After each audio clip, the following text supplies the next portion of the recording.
All right, so move on to the next segment. I'll be sharing my thoughts on the NBA playoffs that is currently happening in the second round this NBA postseason. So as I record this segment, for tonight's games have not happened yet between the New York Knicks and the Indiana Pacers. And the game between the Denver Nuggets and the Minnesota Timberwolves has not taken place as I record this segment. So I'll be giving my scoop on the playoffs for the Eastern and Western Conference right now in the second round of the playoffs. Starting off with the Celtics taking on the Cavs in the series. The Celtics are currently up in the series 3-1 in this series in the Eastern Conference. But the series looks over to me between the Celtics and the Cavaliers. I just feel like that the Cavs put up a good fight last night without Donovan Mitchell in the lineup. I don't think they're going to throw him back into this series with the series already being 3-1. We're heading into Game 5. You're going back into Boston. You're going into hostile territory. I think Donovan Mitchell, we've seen the last of him this NBA season. But hats off to the Cavs because they put up one hell of a fight for Game 4 without Donovan Mitchell in the lineup last night. But I just felt like heading into the series, the Celtics were the much better team. Even though they don't have Porzingis, I think it hurt the Cavs not having Jarrett Allen out there for them this NBA postseason in this series. I think that hurt their chances.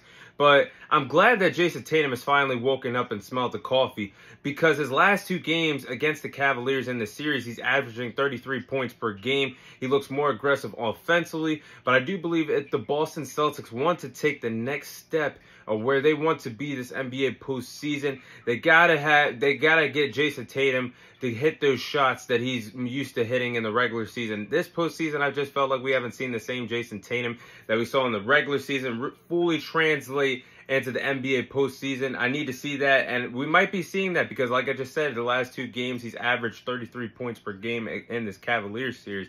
But one thing I will say about the Celtics team, I do believe there are still some question marks that they have to answer on their quest to get, possibly making it out of the Eastern Conference.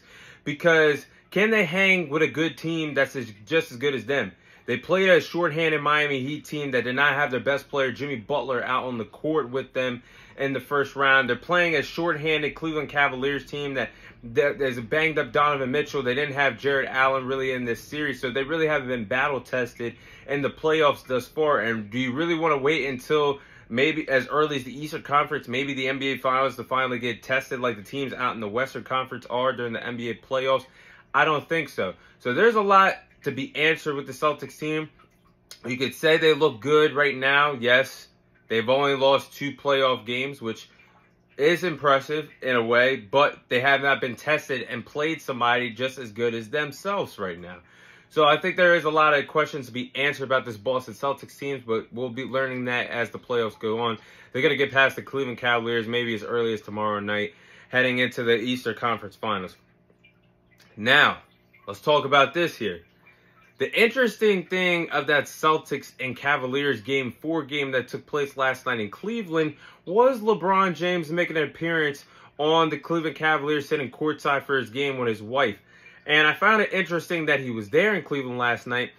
Now, this might not be something that is serious, but I am going to touch up on it because LeBron James is playing chess out there, not checkers. And LeBron James knows what he's doing out there. He knows that the Lakers are already eliminated from the playoffs. He wants the spotlight on him. He's going to sit courtside, a place that he used to play and won a championship there with the Cleveland Cavaliers. Has a lot of history there. And I just feel like he wanted to make himself a part of the headlines last night. But I will say, LeBron James wants to go to a different team this NBA free agency, and he does not go back to Cleveland Cavaliers. Go to the Eastern Conference because you have a better chance of competing for a championship there than out west, where all the teams in the Western Conference are just getting better.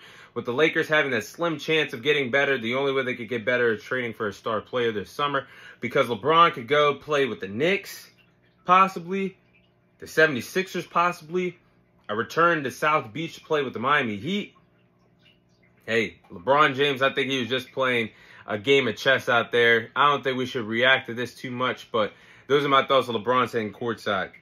Now, the Knicks and the Pacers series, as I record this, the series is currently tied 2-2.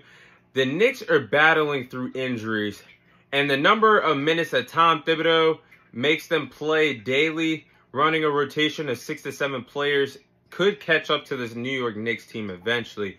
But the Knicks are not out of this series. As I record this, it is 2-2.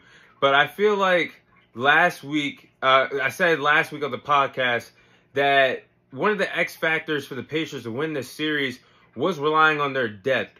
And when I said that at the time last week after Game 1, their bench scored over 40 points in Game 1. And their benches and their depth has really kept them alive in this series. The reason why the series is tied 2-2. And I think that if the series goes on the way it has been going on, with the Knicks being banged up and the depth of the Pacers going on like this, it could lead to them potentially playing spoiler and getting to the Eastern Conference, getting past the Knicks. But the Knicks' injuries may cost them this series or as early as the Eastern Conference Finals. Unfortunately, they've been through a lot. This is one hell of a talented team. I know my co-host Rob Sarasula would love to see them piece it all together and be healthy on the court together during the postseason. But that is unfortunately not the case because they have injuries to Julius Randle. OG Anunoby is hurt. What's that guy's name? The Robinson, the center. They're not healthy at all. Like I said, they don't have that many bodies to put on the court. So they're running a 6 to 7 rotation. And Josh Hart has even said he's used to playing 48 minutes at this point. But yeah, that's my thoughts on that series. I do believe the Knicks are not out of it though. So let's move on to the Western Conference. You have the Oklahoma City Thunder taking on the Dallas Mavericks. This series is now tied 2-2. We all knew this was going to be a spicy series. We touched up on that on the podcast last week. I definitely still see this series going to Game 7, but I still have the Mavericks winning this series. But last night we saw SGA step up and show why he was an MVP candidate during the NBA regular season when he showed up big in Game 4 for OKC, scoring 34 points. I do believe that if OKC is going to win this series, SGA definitely needs more help from the OKC committee of Chet Holmgren and several others that are part of this team. I just think they're going to need more from their supporting cast if they want to get past this Dallas Mavericks team. But there is a problem that I had from Game 4. The performances from Luka Doncic and Kyrie Irving ain't going to cut it. You need to show more because they missed the opportunity to possibly close the door on the series being up 3-1. Missed the opportunity of winning Game 4 yesterday in Dallas. Luka and Kyrie both scored under 20 points, and PJ Washington was the leading scorer, I believe, with 22 points. That just cannot happen when you have the opportunity to close the door on the series, go up 3-1 heading into Game 5. That cannot happen. Now you have the series tied 2-2, and it's still anybody's race to win that series. But moving on to the final series in this, the Timberwolves and the Nuggets are going to play tonight, but as I record this segment, the series is tied 2-2. Now, this series to me is like a boxing fight.